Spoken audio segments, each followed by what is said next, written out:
Pessoal, tudo bem com vocês? Nessa aula de hoje nós vamos dar continuidade aos nossos conteúdos e hoje a gente vai falar um pouquinho mais de um dos exemplos das ondas mecânicas que nós estudamos, que é sobre o som. Bora lá? Então, gostaria de começar com um questionamento.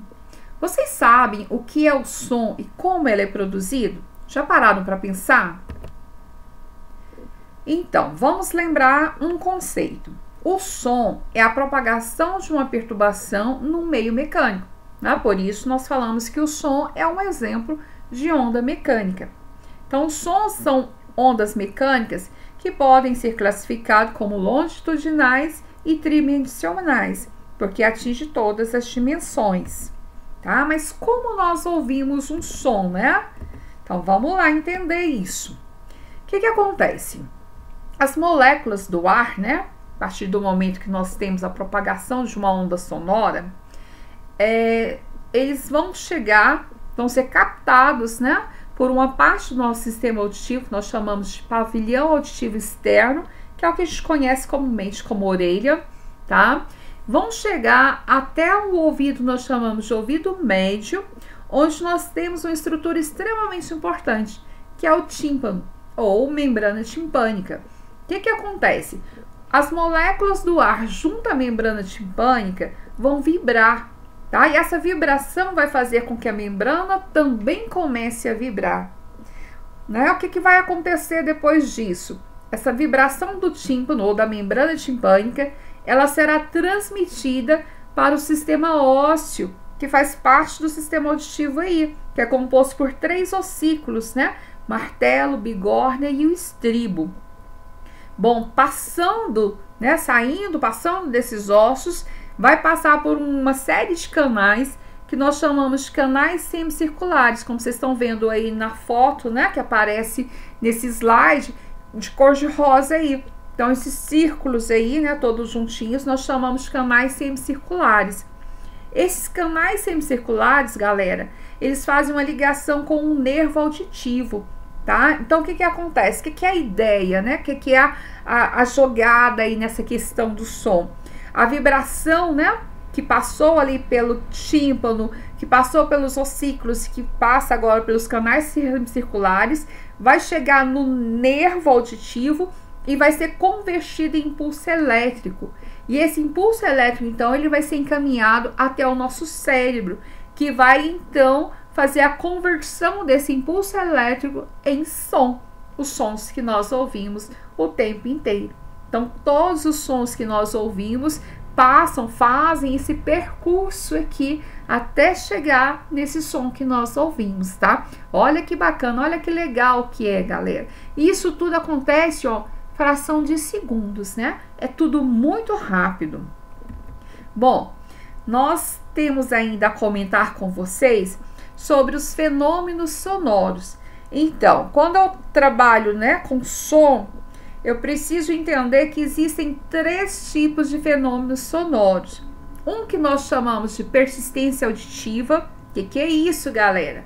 Então, a persistência auditiva é o tempo que leva para deixarmos de perceber um som. Por exemplo, para deixarmos de ouvir a voz de uma pessoa que estava conversando com a gente, né? Eu tô aqui no quarto, a pessoa tá lá na cozinha. Então, o tempo que eu gasto para deixar de ouvir o som da voz daquela pessoa é a minha persistência auditiva. E isso é muito rápido também, 0,1 segundos. Então, extremamente rápido. O eco ocorre quando a pessoa percebe o som por ela emitido 2 vezes distintas, né? Parece que eu tô falando aqui e tô ouvindo lá, como se estivesse um pouco mais distante aquilo que eu acabei de falar. Eu falo e ainda eu consigo perceber, consigo ouvir aquilo que eu acabei de falar como se estivesse sendo repetido. Então, esse é o eco. E a reverberação, que é quando em grandes salas, né, grandes ambientes, quando eles se encontram fechados, o que vai acontecer? Vai ocorrer o encontro do som com as paredes. E esse encontro, galera, vai produzir reflexões múltiplas que, além de reforçar o som, vão prolongar durante algum tempo depois que já foi cessada a emissão daquele som. Então, isso é muito comum a gente perceber Quando a gente está num ambiente muito grande assim, né? Tem alguém falando, um palestrante, alguma coisa, às vezes a gente consegue perceber isso. É como se estivesse esticando, prolongando ali o tempo da emissão daquele som, da percepção da emissão daquele som. Bom, nós temos também a frequência do som. Lembra quando a gente trabalhou, né, lá as características de ondas e tudo? Nós falamos de frequência e de período. Então, em relação ao som, que é uma onda mecânica, nós temos 3 tipos de frequência. A infrassom são sons com frequências abaixo de 20 Hz. Ultrassom são sons com frequências acima de 20 kHz. E o som que nós chamamos, galera, de som audível, que são os sons que têm frequências que são perceptíveis ao ouvido humano, né? Então, que nós, seres humanos, conseguimos ouvir, conseguimos perceber. E essas frequências variam entre 20 Hz e 20 kHz. Aí no slide de vocês, a gente colocou alguns exemplos aí, né, para ilustrar um pouco mais esses 3 tipos de frequência do som. Então, olha aí, o infrassom, olha o exemplo, qual que é o desenho que aparece aí para nós? Uma aranha, né? Então, imagina a aranha ali tecendo a teia dela e tudo. Então, vai emitir um som, mas nós não conseguimos captar, nós não conseguimos perceber.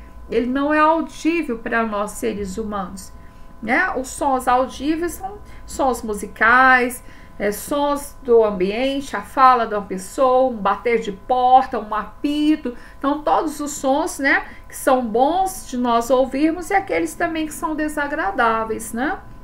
E o ultrassom também está numa frequência que a gente não consegue perceber, está acima, né, do que a gente consegue na verdade, tá? Que é o caso dos sons emitidos pelos morcegos, beleza? Essa frequência do som. Bom, nós temos também a velocidade do som, que é uma outra característica, né? Então, a velocidade de propagação das ondas sonoras, pessoal, ela é independente da fonte sonora, né? Daquela fonte que produziu aquele som ali. Então, ela depende apenas da natureza do meio material por onde está sendo propagado esse som, né? Então, quanto mais elástico, né, que possa fazer vibrar, então melhor será essa velocidade, né? A gente vai ter essa questão dessa comparação da velocidade aí do som. Bom, o que a gente pode dizer para vocês sobre isso? Então, vamos lá. Como o som ele se propaga de molécula para molécula, então o que acontece? A gente observa que quanto maior for a densidade do meio material onde o som está se propagando, maior será a sua velocidade nesse meio, né? Por quê? Porque as moléculas estão mais próximas entre si, facilitando a propagação dessa perturbação. Então, lembra lá quando nós estudamos matéria e tudo? Qual é o meio onde as moléculas estão mais próximas entre si? O meio sólido, né? Então, no meio sólido é onde nós vamos ter a maior velocidade de propagação do som. Menor do que no meio sólido ou meio líquido, e menor do que no sólido e no líquido, meio gasoso. Então, no meio gasoso, eu digo para vocês que é o meio material onde a gente vai ter a velocidade de propagação do som menor, tá? Então, vai ser maior no meio sólido e vai ser menor no meio gasoso. Beleza, galera? Só para lembrar aí, porque a gente já falou disso nas aulas anteriores. Então, no ar, em uma temperatura de 20 graus Celsius, a velocidade do som é de 343 metros por segundo. Lembra que a gente já ilustrou isso? Quando a gente contrapôs a velocidade da luz e a do som, tá? Então, a velocidade da luz é muito mais rápida, beleza? Bom, nós temos também as qualidades do som, né? E aí, a primeira qualidade do som que eu quero dizer para vocês é sobre a altura do som. Então, o que acontece? Essa qualidade, gente, ela nos permite diferenciar um som agudo, que é um som que tem uma alta frequência, de um som grave, que é um som que tem baixa frequência. Então, ó, a altura do som ela depende apenas da frequência da fonte emissora nesse caso, tá? Então, as notas musicais, por exemplo, elas possuem alturas sonoras que são diferentes, isto é, cada nota possui uma frequência característica. Quem está estudando música, qualquer instrumento musical, vai aprender isso, né? Na medida que você vai subindo ou descendo as notas, então você tem som grave ou som agudo, né? Som mais que tem uma altura, né, mais alto, ou um som que é mais baixo, tá? Então é disso que a gente está falando, beleza? Outra qualidade do som é o timbre. Então é uma qualidade que vai nos permitir diferenciar duas ondas sonoras que têm uma mesma altura e uma mesma intensidade, mas que são emitidas por fontes sonoras diferentes. Então é o que a gente diz que vai dar a identidade do som. Então o timbre está extremamente relacionado à forma da onda emitida, por exemplo, no caso dos instrumentos, pelos instrumentos, tá? Então quando eu, né, pego aí instrumentos diferentes, né, um violino, eu vou pegar a bateria e às vezes eu tento, né, emitir com os dois instrumentos um som de mesma altura e de mesma intensidade, mas eles se apresentam de formas diferentes, porque, né, a fonte sonora ela é distinta, ela é diferenciada, tá? Bom, em relação à intensidade do som, o que acontece? É a qualidade que permite diferenciar um som forte de um som fraco, né? Então, a intensidade do som ela está relacionada com a energia que a onda vai transferir e com a amplitude dessa onda. Lembra que a gente trabalhou a questão das cristas, dos vales, da amplitude? Então, como está na foto aí no slide de vocês, né? Olha lá a situação em que a gente tem um som fraco.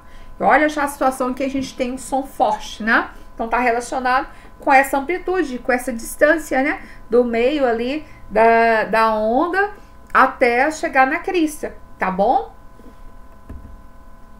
E nós temos ainda o nível sonoro, que é a intensidade sonora que é percebida ou detectada pelo sistema auditivo humano e é medido no que nós chamamos de decibel, tá?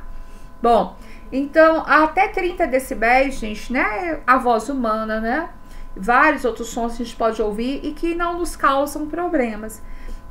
A partir de 30 decibéis, em alguns momentos pode ser que esses sons possam causar prejuízo para o nosso corpo, para o corpo humano, tá? Então vamos dar uma olhadinha nisso aqui. Então olha lá, entre 30 e 60 decibéis pode causar distúrbios psíquicos de irritação e irritabilidade, sabe? Aquela fonte sonora que você não suporta ouvir, que tá muito alto, você já sente ali, sabe? Parece que tá te dando gastura, agonia, você fica muito irritado com aquele som naquela altura. Perda de atenção. Em alguns casos, pessoas, por exemplo, né, trabalhadores, trabalham em locais que tem sons extremamente altos, construções e tudo. Se não estiver utilizando protetor de ouvido, né, ficar ali naquele som por um período muito longo pode causar, né, além dos distúrbios psíquicos de irritação, perda de atenção, ainda diminuição e perda da libido, da potência sexual daquela pessoa. Então, olha só os prejuízos que vai causar para esse organismo.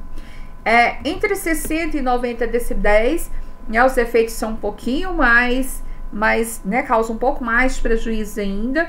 Olha, pode causar reações neurovegetativas, aumento da tensão arterial, pressão arterial, aceleração do ritmo cardíaco e surgimento de fadiga, né, que é um cansaço, uma exaustão, algo que não passa. Então, é muito ruim. Acima de 90 decibéis, os riscos, gente, são considerados extremamente críticos para o organismo humano. Tá? Por exemplo, sons a partir de 140 decibéis podem produzir surdez irreversível, ainda que de curta duração. Tá? Então precisa ter muito cuidado. Galera, queria chamar a atenção de vocês nesse sentido, né? Vocês usam muito, mesmo sem ser antes desse momento remoto da pandemia, então vocês têm sempre o costume de estar ouvindo, né? Música pelo celular, às vezes jogando, né? Jogos que tem sons, assistindo coisas, e às vezes vocês usam fone de ouvido. Cuidado com essa questão do fone de ouvido, galera. O fone de ouvido, ele já é para poder amplificar, para aumentar ali o som que você está usando. Não existe a necessidade de você colocar, por exemplo, num volume, maior volume que vai o seu som de ouvido. Então, cuidado com esses volumes, ajusta direitinho, porque, né, usando isso a longo prazo, pode causar prejuízo para o seu organismo, como alguns desses que a gente viu aqui. Tá? Então, muitos anos, né, com esse tipo de situação, pode ser que você chegue num determinado momento de sua vida, você vai ter uma perda de audição ali, tá? Então, cuidado com essas situações, isso é bastante importante.